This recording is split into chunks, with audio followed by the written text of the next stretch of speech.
name is Sharon, and I'm really happy to be here with you today and speak about the work that I do and the work from my book, which is all about connecting kids with their inner potential. And today I would really love to speak to you about emotions, those things that we all feel inside, and yet we often don't acknowledge them, or we can keep them suppressed, or we can dump them onto others. You know, it's very rare to find somebody who is emotionally intelligent. So many of us can be intellectually intelligent because that's how we're taught at school. But to be emotionally intelligent, to know how to deal healthily with our emotions, is such a massive gift that we as parents can role model to our children, because it is the way that we feel in life, the joy that we have, the love that we feel, or on the other hand, the anger that is unexpressed, that comes out, that spits out, or the fears that can block us in life, or the sadness, that even the depression that is really running the show in our life.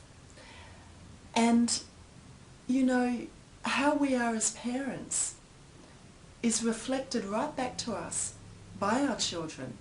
For example, how often have you been in an angry space or in a sad space or upset, and everyone in the family suddenly becomes like you, and you're not getting the support that you might need or you might want, but it's almost as if your emotional state is affecting everybody else, your children included.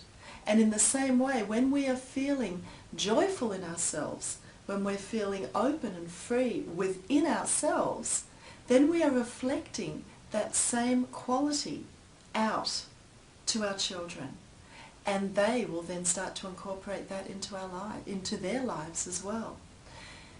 You know, emotions are extremely powerful things, and science has recently shown in experiments that when we actually make a decision, it is based on how we are feeling.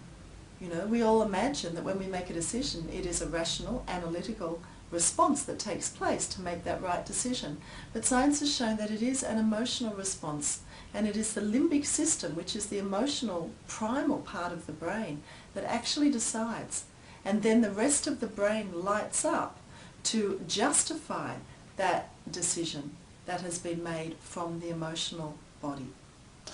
So it is interesting to know that the emotions actually run our lives and run the lives of our children as well, and they also affect that connection that we have with our children. And so it's really important to connect deeply with ourselves so we can then connect with our children.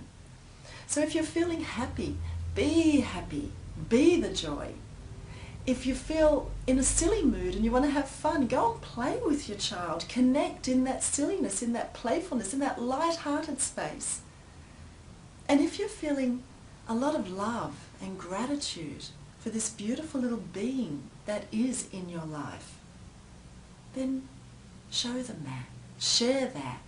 Tell them how much you love them. Give them a big hug and let them feel this love. This loving connection is the most nurturing and nourishing thing that we can give our children. And if you are feeling emotionally uncomfortable, if you're feeling upset, if you're feeling angry, if you're feeling fearful or very sad, just let your little one know that that's how you're feeling. Be real. And let them know it's not about them, that mummy just needs a little bit of space. And take yourself off into your room for a couple of minutes and be with your emotions. Honor what's here. Be real with yourself instead of just suppressing it, being stoic and getting on through the day. Children know when you're real. If you're suppressing those emotions, they will get some disjointed, energetic response from you. They might even blame themselves for your sadness. So be real. That is really, really important, I feel.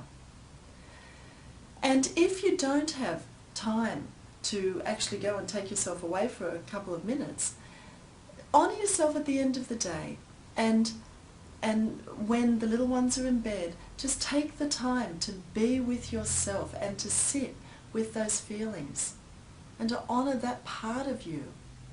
Give the emotions a hug. Give that part of you that's feeling really sad a big hug, just like you'd give a little one a big hug if they're feeling sad. And Brandon Bayes, who is an amazing woman who has developed journey work, says that if you sit still in the fire of an emotion, even the painful ones, after a minute or two it will pass. It is only when we attach a story to our emotions, we talk about it, we blame someone else, we run the game of poor me, that they get bigger and bigger. And eventually we get labelled as that. And we label ourselves as that. And we can spend our whole life playing out this old patterning that is not who you really are. Because who you really are and who your child really is an open, free diamond that's within. It's just that these emotions get layered from past experiences that we've had that haven't been resolved. So start to display emotional intelligence. Connect with your child healthily on the emotional realm. It is a massive gift that you can role model to them. And always see your child, no matter what you're feeling, as the beautiful shining diamond that they really are. Thank you.